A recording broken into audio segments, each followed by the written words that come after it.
you know, you have to have this procedure. So it was full on, but it wasn't for a start, it was chaos. And then what you do out of chaos, you say, I don't want that to happen again.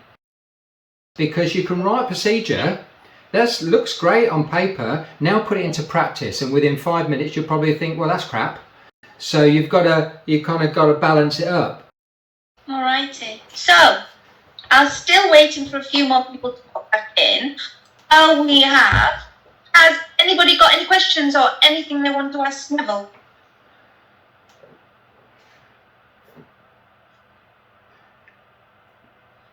Come on, Michelle. It's on mute. Are you on mute, Michelle? I am. Hiya. Yes, I was going to write, but one of my questions is. Sorry? Hello, Neville. Hello. How are you? Okay. Michelle. How did you systemize your business when you started? How does it goes? Systemize. Yes. In the way of well, there was so many things to do. What when you say system, what have you got? Procedures. Procedure, yeah. There was a procedure and a system for everything, to the minute detail, everything. There wasn't for a start, so it was chaos for a start, but then gradually you started to put a system in. Okay, so the system is that you open the shop. If you've got a shop, you open it generally at 9 o'clock. So the system is that nobody who you employ can walk in with the customer, because in the early days you used to get people coming in and say, well, I get paid from 9 till 5, and they used to walk in with the customer, and of course that was a no-no. So we had to put a system in place. Everybody gets there at 8:45 to prepare themselves to have a cup of tea if they want, to have to get their tills out, to get their change ready, to get their place of work ready for the customer, because there's nothing worse than coming in alongside a customer and then at 9 o'clock saying, oh, do you want any help? And they say yes, and they say then, oh, I'll have to put my sandwiches away and take my coat off. You know, that's a no-no. So it's a system. So system was 8:45, you get everything ready so that when that door opens, you are ready. You've got everything and you're ready to go. And you need to be that salesperson in front of that customer at 9 with enthusiasm and excitement, just as when it's going to be 12 o'clock or 1 o'clock or 5 o'clock. So therefore they have to get in and prepare. So that was a system. And the system for the managers was at 9 they would go through with all of their staff. So all 12 managers would be having a meeting at 9 with all their staff to say what's going on today, what went wrong yesterday, or whatever, or what to look out for. It depends on what department you are. If you're a department like we had the security department, it would be a meeting of 3 people, because we had 3 security, and maybe one would step in as well, another manager, because they always like to know what's going on in other departments. Although they wasn't in control of other departments, we had 12 managers which overlapped. They wouldn't tell anybody in that department what to do, but they knew what was going on in a way, because then if that person was off sick or on holiday, they could probably step in and help. But you know, you had a system for under managers, you had a system for opening the whole place, you had a system for the garden. You know, there's a no-no on any litter. That's a system, you know, and the person goes round, and there's a procedure. There's a procedure for watering the garden. And remember, we had well, you don't remember, but I remember, we had 6 acres. You know, and there's a procedure for the maintenance people and a procedure for the warehouse people. And when you have 16 40-foot lorries coming in to a warehouse and 16 going out, there's a lot of movement, a lot of lorry movement, and these were what he called in docks, dock levelers. So therefore, you've got your health and safety system, whereas the person that used to come and level the his lorry up, so that we could go in on fork trucks into the lorry. So therefore, the system was, before you ever open the doors of the lorry, you had the keys in your hand for that lorry, because there was no way that you would leave the keys. The driver would come in and deposit his keys with the manager, because can you imagine the driver falling asleep, waking up, thinking there's a green light and there's a red light at the back of him, and the people are unloading and driving away, and I've seen it, and they drive away and the fork truck goes down. And so therefore there's a procedure for every single thing, a procedure for booking in reps, for when reps come in. You know, this, you have to have this procedure. So it was full on, but it wasn't for a start, it was chaos. And then what you do out of chaos, you say, I don't want that to happen again, and you put your procedure in. And the rewriting the procedures never ever stops, because unless your business stops, but it shouldn't. So look for new things, look for new procedures every day, embrace them. Yeah. It's a long way round, isn't it, eh? Does that answer the question? Good. Yes, thank you. All right, no problem. And I can see Jeannie's got her hand up. Thanks, Richard. Hi, Neville.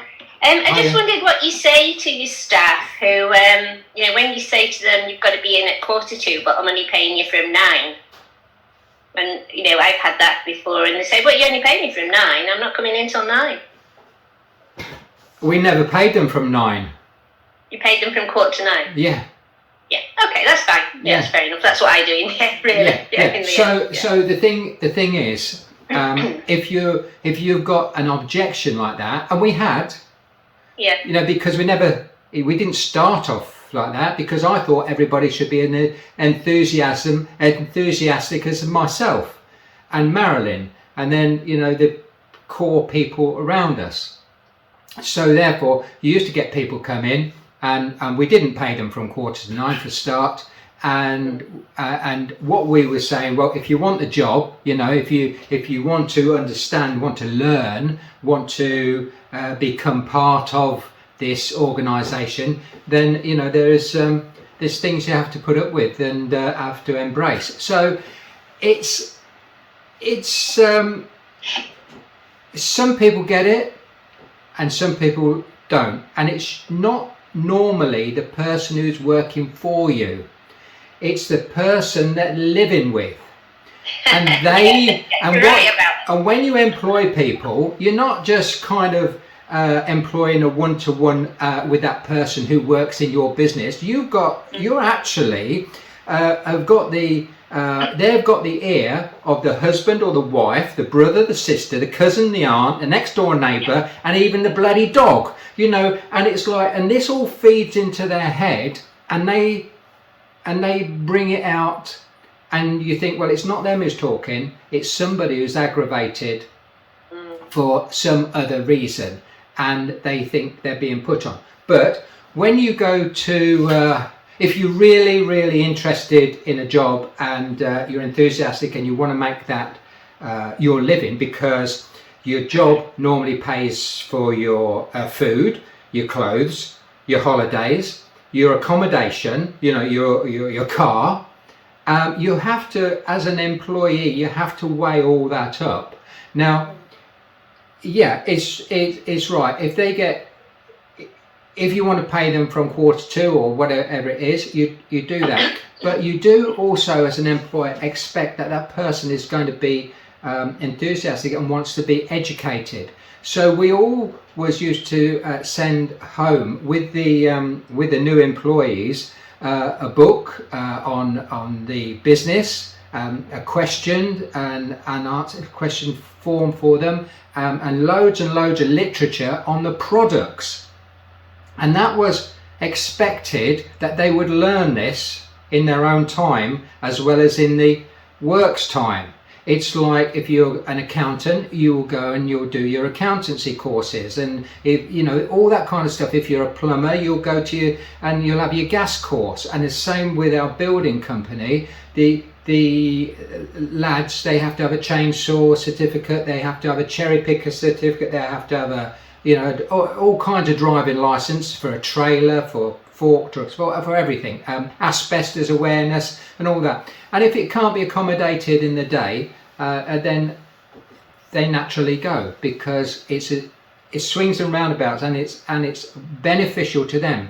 Because if I pay £2,000 for them to go on to a driving course to drive with a trailer, then it's theirs. It's not my certificate, it's their certificate, and they can go and they've just enhanced their ability to earn more money. So, you know, it's but if you've got any problem, pay them. Yeah. That's what I'm saying. Yeah, and the other question I had about what you just said was, who did you get to write the procedures? Me. In general, the people who are doing the actual work. Yeah. Yeah. Yeah. The managers. Well, for a start, it was myself and Marilyn. I didn't do it because dyslexia and all that kind of stuff. So Marilyn did it. I just opened my mouth and told her what I wanted, and she did it. But then we put it into practice, because you can write procedure. That looks great on paper. Now put it into practice, and within 5 minutes you'll probably think, well, that's crap, you know, because what you write down and what you think and what the procedure is in terms of, you know, being practical. We always used to say, whatever we do, whatever laws we make, whatever system we do, even if it takes 3 months, within 10 minutes, if it's not working properly, stop it. Yeah. Go back to the drawing board. So then we had Marilyn do it, then her secretary do it, and then the managers do it, and then the under managers, and then the shop floor, the people who was doing the job. And you'd usually get 2 or 3 involved, and then you'd try it, and then you'd realise you'd have to expand this this paperwork. You know, you have to expand it, and there's things to look out for. You know. So it's an ongoing thing, and get everybody involved, because the more people you get involved, the more they understand. The more it goes down the chain, the more the person understands what the business is about and how we are and how we want to look after them. And if you know, people don't care how much you know until they know how much you care. And when you're caring for your staff, that is a massive plus for those people to understand and share, you know, everything. So that's what we did. We did it. Thanks very much. All right. I could ask one from this morning, actually. Okay. Yeah. Hi, Richard. I had a session this morning, and someone raised the issue of rising prices and inflation, and how do you deal with inflation, particularly if you're in a commodity-focused market? How do you pass those costs on, or how do you deal with it in advance? It was pretty easy in the building industry, and it was pretty easy in the retail business, because we used to have price rises and price falls all the time, every single day in the in those industries, and so we just used to reprice the stuff that was on there. If it wasn't going, you decrease the price, you know, and you'd probably end up breaking even or losing, or you keep increasing your prices. And it's quite easy, because you've got a barcode on there, or in my days it was a ticket that you put on with a price, and that was it. Who's to say that's right or wrong? You know, there's a known value item, and if everybody is selling their McLaren buggy at £99.99 today, and it goes up 10 quid, then you put £15 on it, and it's 115 tomorrow, and if people go, oh, I can get it from this place or that place at 99 still, then we used to bite the bullet and sell them. And when everybody had run out of the old stock, well, naturally it would be going up. But I guess you probably, I mean, so that's easy. In retail and in building, it's easy. But in like selling your knowledge is probably, if you're doing that, is probably a bit different, or a course or whatever. So it's probably a bit harder if you've got a regular customer, and whatever you're charging for that product or an hour, whatever, it's probably a bit harder face to face putting the price up, unless you can justify it. And you can justify it by giving them something extra, giving them more. So the value has gone up and the product price has gone up. So you just got to make sure that that value is far more to them than the price that you've put it up, and it's not cost you the same prices that you're charging. Thanks. All right. I should have asked what you do. You might have helped. It was actually for someone in the group who's selling car parts. Car parts? Yeah. Oh, well, there's a known value item, isn't there? You know, what is it? KVI, is it? Yeah, we used to have KVIs, and everybody knew the price. So if you go into a garage or on the internet for a Ford whatever headlight, Ford Transit headlight, you generally know the price. And when it goes up, it goes up, and then you have to be very careful that all your competitors have not got loads and loads of stock. One of the things that we always used to do, we never had any money in the bank, because money in the bank was no good. When you're in retail, money in stock is good. So we used to buy lots and lots of stock. So generally our competitors would only buy enough for this week. We would buy enough for this year. You know, so therefore we could put the stock price up, or maybe after a week we would put the stock price up, because we'd got a lot of stock, and that's an advantage. You know, stock in money in stock is far better than money in the bank. So yeah. Some things. Okay.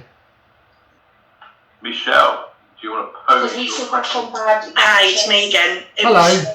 Hiya. Did you or do you have used KPI, key performance indicators, for your staff, or did you use them, and did you find them beneficial, and how did you use them? Did I use what?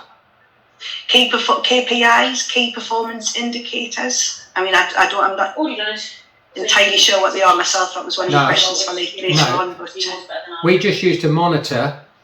I won't say competitors, but 40 other companies. We used to monitor them on a daily basis. So we've got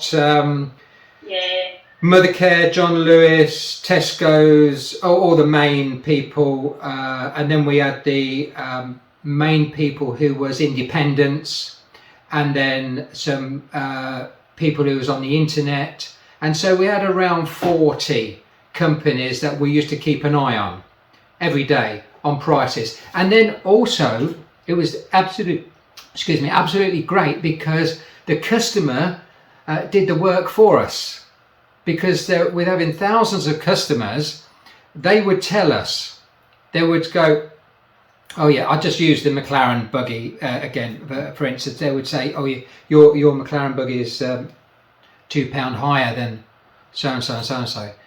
Or sometimes it would be ridiculous, and they'd go, it's £75 higher than the, and I'd go, oh, let's have a look. And so we could monitor it, and we could say, yeah, well, that's a second-hand one you're looking at, and we're selling new. Or when we are out of stock, ours will be £15, you know, instead of 115. So they would try and, I won't say cheat, they'd try and get away with with a lower price, which was absolutely ridiculous. So we'd check it out, you know. So a lot of this is we don't need any fancy way of monitoring, because the thing is, it was easy. The customers did it for us, and we also had a double check. So that's how we did it. So we didn't waste a lot of time. We didn't. And the people on the shop floor and in the different areas, the buyers and the people who was on service, they all had their own areas which they used to check our competitors on. They did. So it wasn't left to one person. And the staff, did you do sort of performance indicators to monitor the staff as well? Hey, the staff did. Yeah, there was all. I mean, we had 125 staff in one building, and yeah, one of the indicators was each team had a different sweatshirt on, a different coloured sweatshirt. So the car seat fitting guys, there was about 7 or 8 of them, they had bright orange t-shirts. So therefore, this is an indicator that for the people who was monitoring the, I think, 59 cameras, would phone the maybe the warehouse manager and say, and they were all in blue, and they would say, you've got an orange in your area. And she would go, yeah, there's no problem. He's just checking on the amount of car seats because there is a discrepancy somewhere on the line. But very often it would be, you've got an orange shirt in your area, and it's very close to a blue shirt of yours, and she would go, they're in love. Yeah, so I'll get him out of the area. Yeah, because before that, people would come and say, you've got no staff on the shop floor, and nobody, and you'd find out from the security, where are all the staff? And they would search the area, and it all filtrated off to other areas to meet people, and so we put that system in that each area would have their own shirts, and it stuck out like a sore thumb. That wasn't the question, was it? What was the question? I forgot the question. It was sort of that. How did you put key performance indicators in for the staff? Yeah. So we knew last year's take-ins on that day, and it could be adjusted because if Friday or Saturday, you know, if there was different days. But we had the indicator for the week, so we knew what the week was, we knew what the day was, we knew what the month was, and so we could monitor sales in each area. But the manager monitored performance, and the people monitored their own performance as well. So take this for instance. A person has come from 3 hours away with their family, and they're pregnant and they want to buy a pram. The girl generally it was girls and boys on the car seat fitting, but generally the girls would spend 2-3 hours going through the prams and the cots and blah blah blah, whatever they wanted, and give them a list, and this is it. So we have paid for that person to talk to that customer for 2 hours probably. We've paid for the rates and everything, and the opening of the shop, which was £9,000 a day when we opened the door, and so therefore we wanted a return, and that's what you're talking about. And not only I wanted a return, the manager and the person who was working, they wanted a return, because they knew if they came in next week, they'd bring the mother-in-law or the sister-in-law or whatever, and they would have to go through this rigmarole for the next 2 hours so they needed the sale. So therefore the indicator was, this is how they're trained, and this is how they made the sale. So there's very, very few people went out the door, and if they come from 3 hours away, the chances are they would never come back. So they would buy it from somewhere else, and they'd go into a local shop and they'd beat the price down to our price, because we've done all the work and educated them, and they'll go off and buy from somebody else. So we didn't do that. We didn't let them go. I mean, we never tied them up or anything or shut the doors, you know. It was the way we sold the product. It was. So that's how we did it. Yeah, brilliant. And that was a secret. And it was a secret that nobody could fathom out. Our competitors couldn't fathom the secret out. But we had the right people who didn't worry about whether there's going to be paid from 9 till 8:45. You know, we had the right people with the right attitude. We was looking after them. We protected them. We nurtured them. They got a job for life in a situation while I was there, and that was it. So if you look after somebody, they're going to look after you.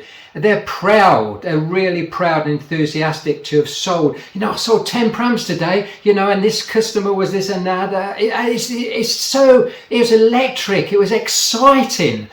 And for somebody who didn't want that excitement, didn't want that atmosphere, didn't stay very long, and they let the customers go. So it was training and everything else that went with it. So we had a magic formula, and it was that person they were in their element, serving that customer. Some people can, and some people won't or can't. And they soon, the people there, the area that was in, sorted them out. It was teams. Yeah, brilliant. Thank you. Okay. I'm getting excited. We're just thinking about it. Imagine having 125 people in one place in all the different areas, and it was going all the time. It was mad. It was crazy. It was buzzing. It was buzzing. Yeah, it was. And that's, you know, and then you know whether a business is good, whether it's buzzing and the people are buzzing, and we always used to say when in the training, you should know more than the customer. Never have a customer come through that door that knows more about our products than you do. So again, that was that was training, and that was enthusiasm to make sure that nobody could answer a question, because of course when the internet came along in 2000, it was quite easy to be on the internet for half an hour, educate yourself on some technical thing, and then go into a shop, find a salesperson and know more than the salesperson. It's so easy and so embarrassing for the person who's behind the counter. So that never happened with us. Sorry, I'm rabbiting on. I know, I've got a question for you, if that's okay. David. David always here, hi. Hi, yeah. Your passion for kiddie care and that business still comes through today.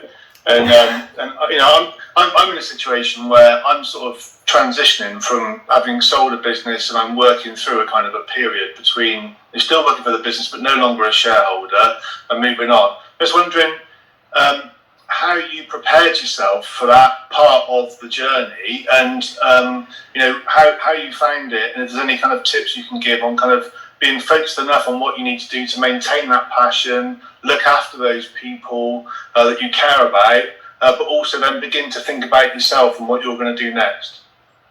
Well, if I'd have stayed, I left one day. I was working one day, and I basically then was confined to my office, and my office door was open all the time, and there was a queue of people, and this queue of people would dispersed in between reps, because they all wanted to come and see us, you know, and say hi, and we all had a cup of tea, and I'd shout next, and they would come in the door, and there'd be somebody wanting to know about their mortgage, you know, or somebody wanted to know about their next door neighbour who's keeping them up all night, and what can they do. And then there would be people who say, you know, I've got a problem with the transport or something like that in kiddie care, or basic stuff. So it was an array of everything. It was a big family, and our door was always open. And to have that shut on us, and to be given a month of free accommodation in our office, but we wasn't allowed to speak to we only lasted 2 weeks, and we did. We couldn't stand it anymore because I wanted to help.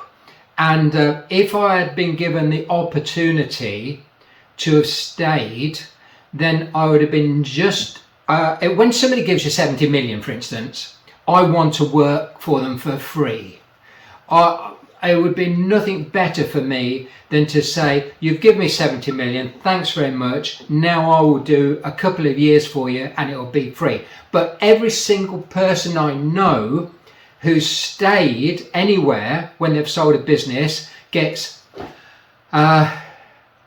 disgruntled, they get frustrated, they get angry, they start fighting because people are changing. And I've had a few where I do a mentoring, as you know, and I mentor on a one-to-one basis, and I've had to sit people down and stop them from fighting, because if they want their bonus, if they want all of their money, and it's 6 months time or a year's time or whenever, they have to comply and be to conformity, and they have to zip their mouth and try and be as enthusiastic and help the people around them who have worked for them.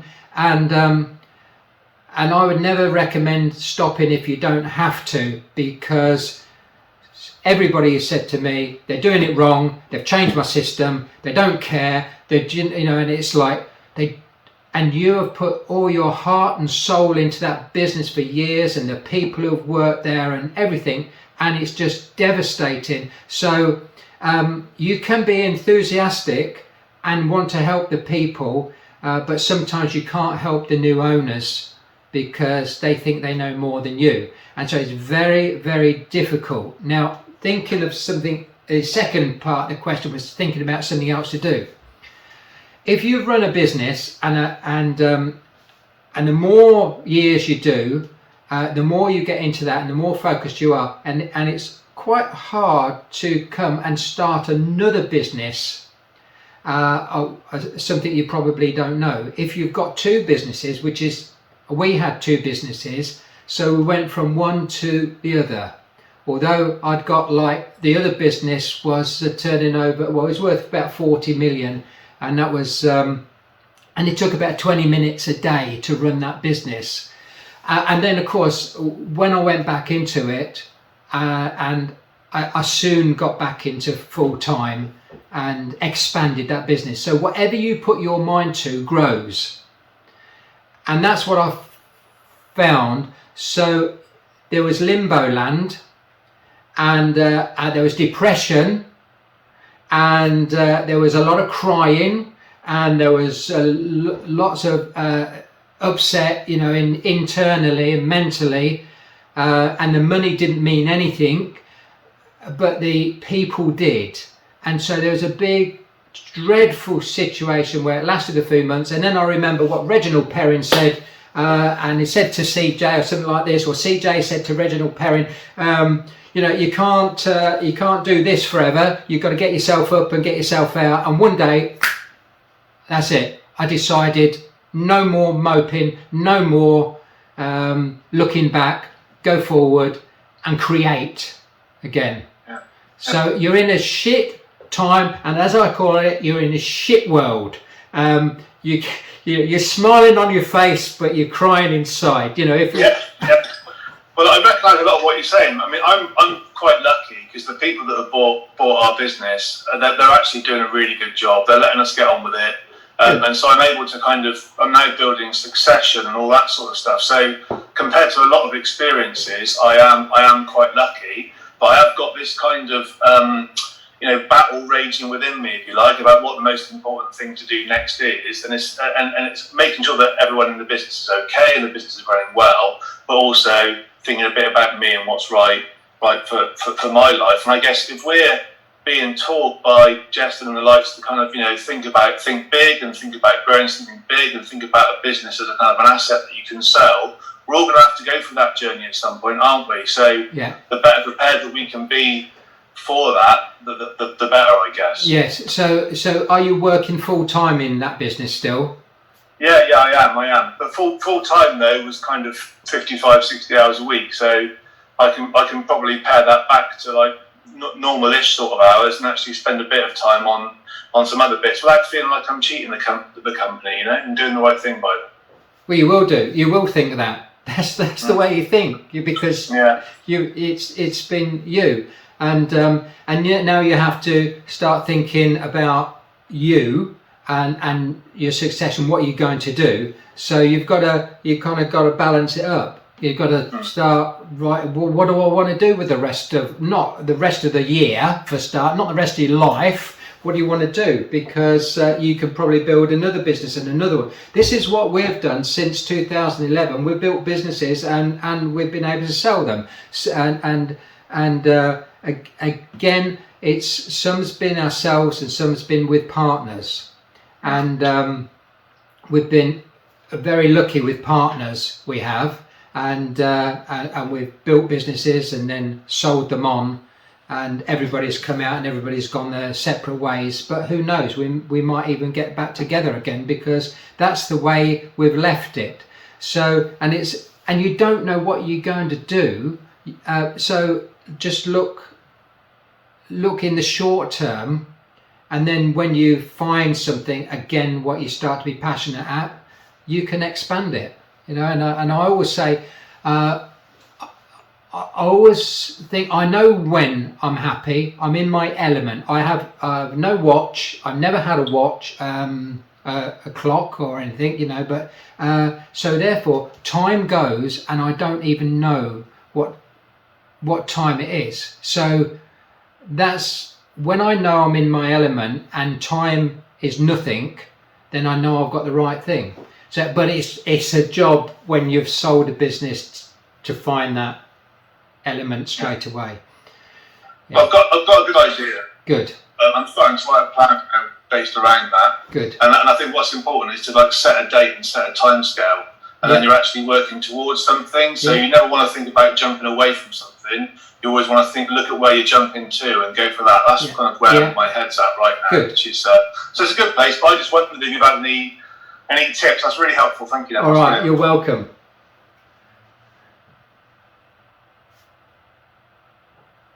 Hi, Kathy.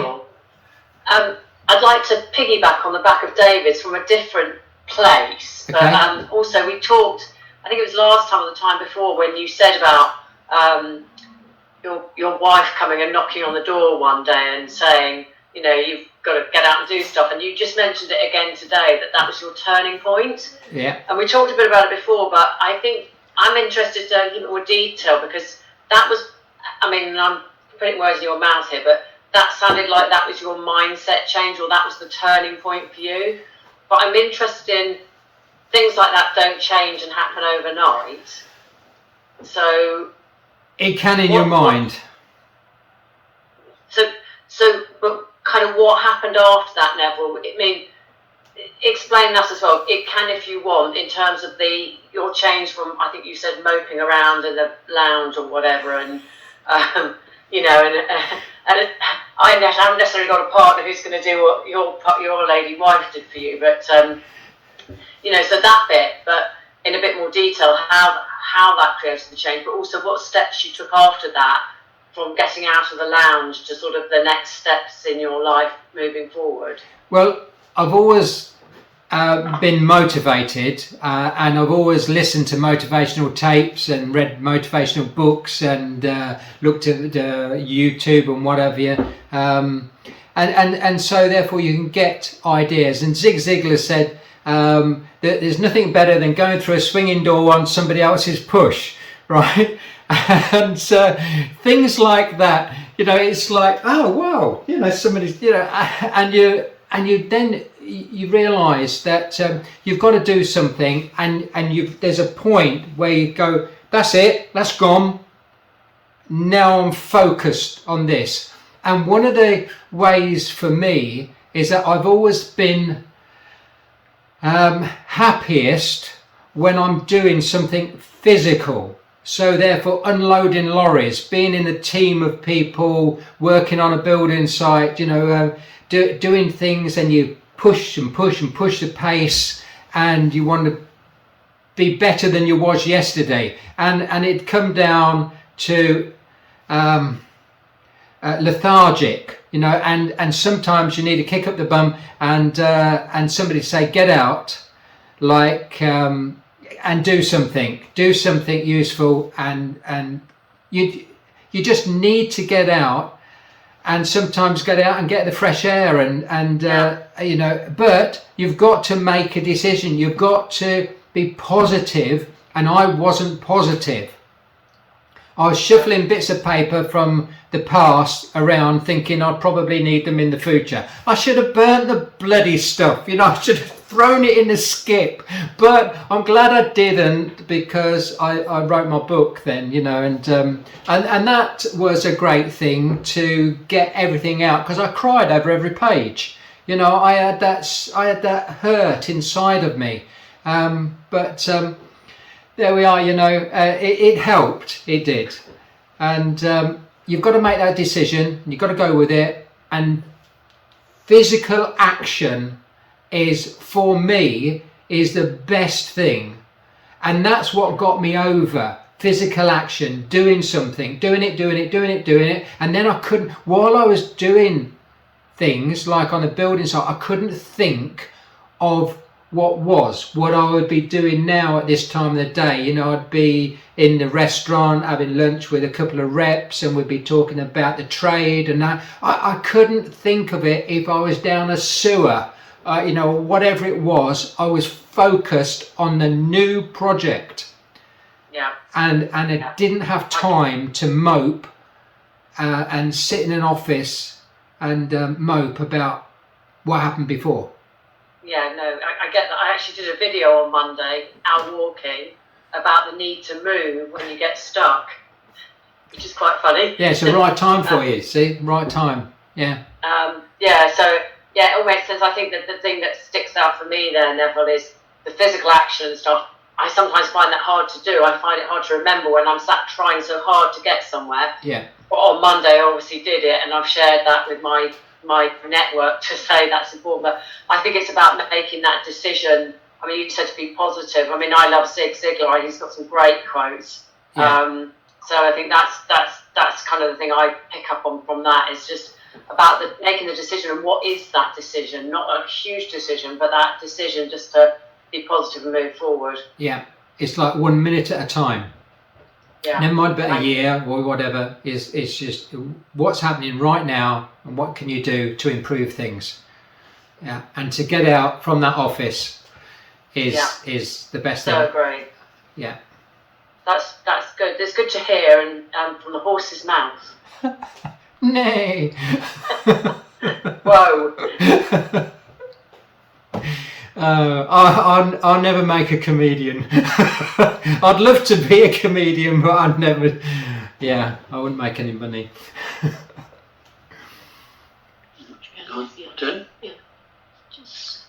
Neville, can you hear me? Yes, I can hear you, Peter. Yeah, thank you. It's Ronald. Peter, no, Ronald. Yes, sorry, that's my dyslexia. I remember you. We met in Peterborough about a couple of weeks ago. Yes. I can see you're a very practical thinking man, and this may be coming from left field to what you've done before, like you've been selling plans and building sites, but I just want to get some advice from a wise man like you, and that is that I've clocked up 61 years in very advanced nutrition, and I've helped probably over 30,000 patients since the age of 20 to get better. And we've now locked onto a position where we've got results with psoriasis, diabetes, blood pressure, skin problems, diet and immune system, and just getting well, right? So I've done some intensive research in the last 6 weeks, and we've chosen to go with diabetes first because in the UK there's 75 million people, and about 1 in 15 has got full-blown diabetes. And Yeah. so that's about 5 to 6 million people. Yeah. What I'd like to know is that from your left field thinking, what would you recommend would be the best direction to spearhead this? Find the people with diabetes Yep. and talk to them, and Yeah. probably do some videos, Yes. and then try and put your medicate. Well, no, I don't know where the law finishes and starts, because doctors and nutritionists, I don't know where it starts and finishes. But I would get people who have had diabetes and who've got it, and then try and help them, and in turn they will help you. I've got somebody at the moment, one of our staff, who's had diabetes for years, and I know how serious it is. He's had one toe off about a year ago, 2 years ago, I think it was. Absolutely incredible guy. He had a lot of time off. I think it was about 4 hours before he got back onto his digger, and but unfortunately today he's in hospital. I spoke to him this morning, and this afternoon he's having another toe off, and so I know how serious it can be. How easy it can be to divert this and cure. I won't say cure it, but go a different way, on a different path. So I think it's incredible. If I can just say this to you, diabetes, that's a fact. Diabetes is the leading cause of amputations. Yeah. And the leading cause of vision loss. Yeah. And a lack of sleeplessness, and so on and so on. And we've done about 226 videos so far on the YouTube channel, and we're getting some results. But where I was looking, I get your point about talking to people with diabetes, but it's a matter of sounds like you've done it. Knowing where to target them, where they are. Right. Okay. Yeah. Would you agree with that?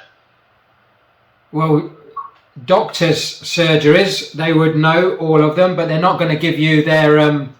They're going to keep them for themselves because they want to sell. They want to sell drugs. Yes. They're pushing drugs. They are where you're pushing. Cabbage leaves or whatever. And there's no money in cabbage leaves for doctors. Yeah, yes. I've always said if I was in charge of the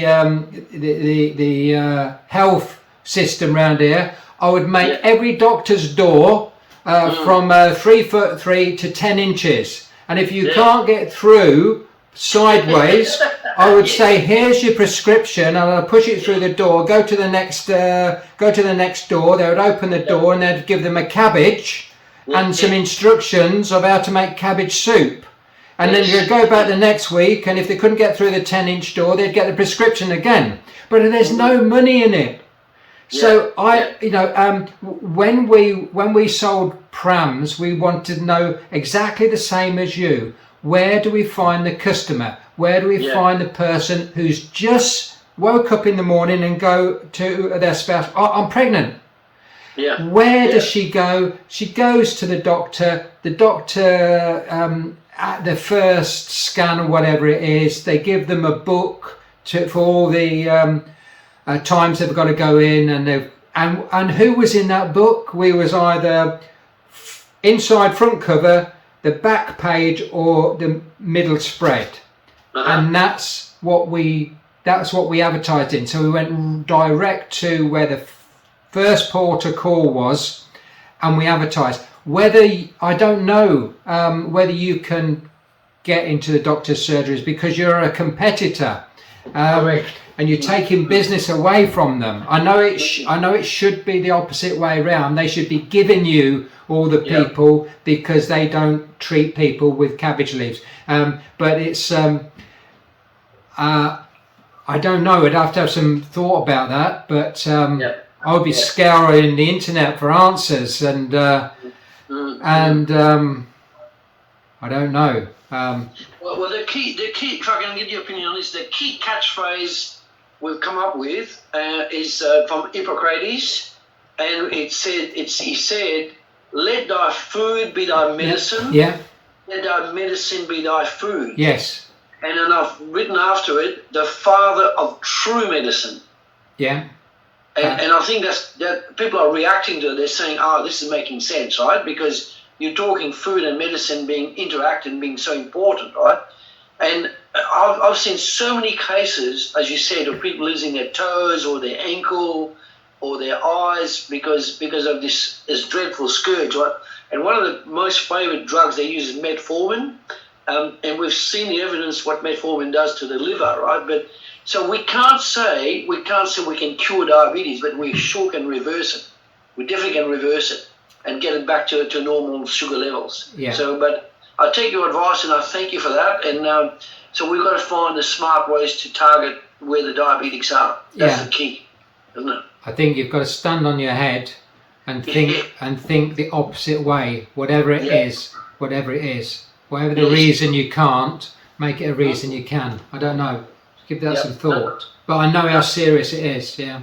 Yep. Okay, I appreciate that. If we can help if you can help your mate of yours, certainly let us know. Some people won't even listen to you. Yeah. And that is your problem.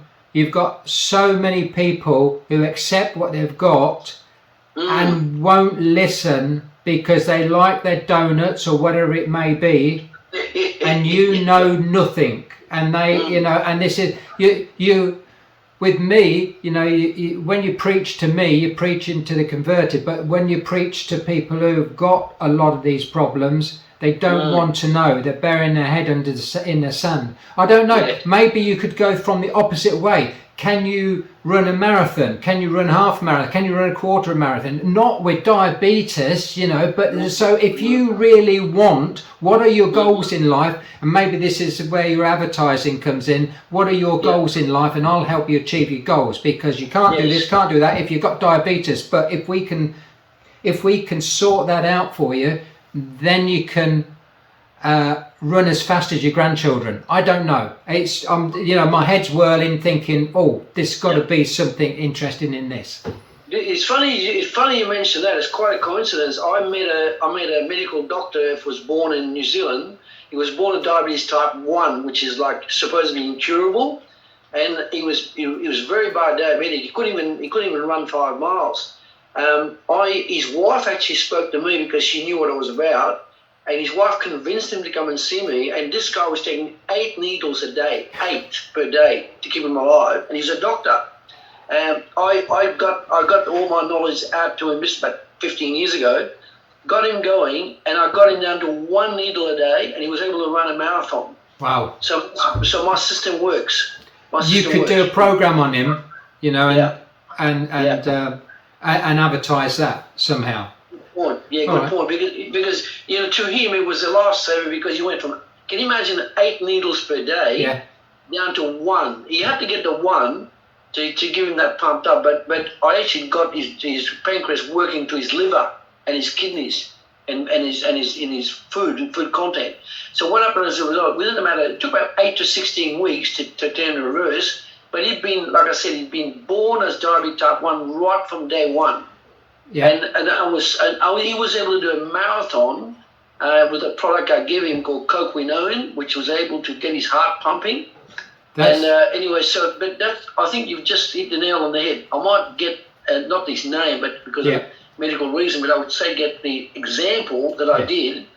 Mention how it worked, and maybe that would attract people, because fixing a doctor with his own problem, that's quite an achievement. That's good, brilliant. Yeah. Right. Neville, I was just going to say something for Ronald. It's David here again. I was just going to say something with Ronald's question. A way of getting into that is looking for communities, like social media communities and all that sort of stuff, where people have got that kind of a problem, and following also authors like there's this guy Michael Greger who wrote the How Not to Die book, and people authors in that field have got their own communities, haven't they, on social media and community groups, and you can get in there and you can kind of begin to sort of talk to people, and look, so that's one potential route to get awareness, and also if you've actually helped people, like you say, there's a doctor there, but anyone that you've helped, they might actually be in support networks, or there might be carer networks who are looking after people with diabetes, who could actually potentially like really help you to get access to people that you can help.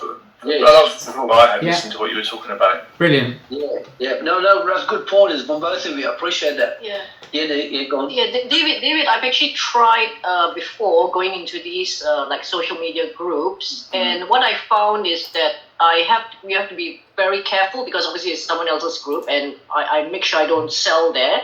However, sometimes when I find that when I share like certain tips, like, people will post like, well, I've got this high reading today, what can I do? And I just said, well, here, come and have a look at this short video. This is the like cabbage, for example, right?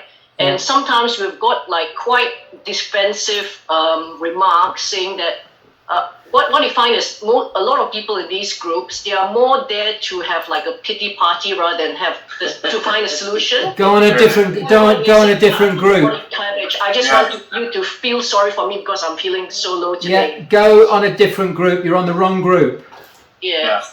And people will follow you. People will follow positive people as well. Or as Rob said, your vibe creates your tribe.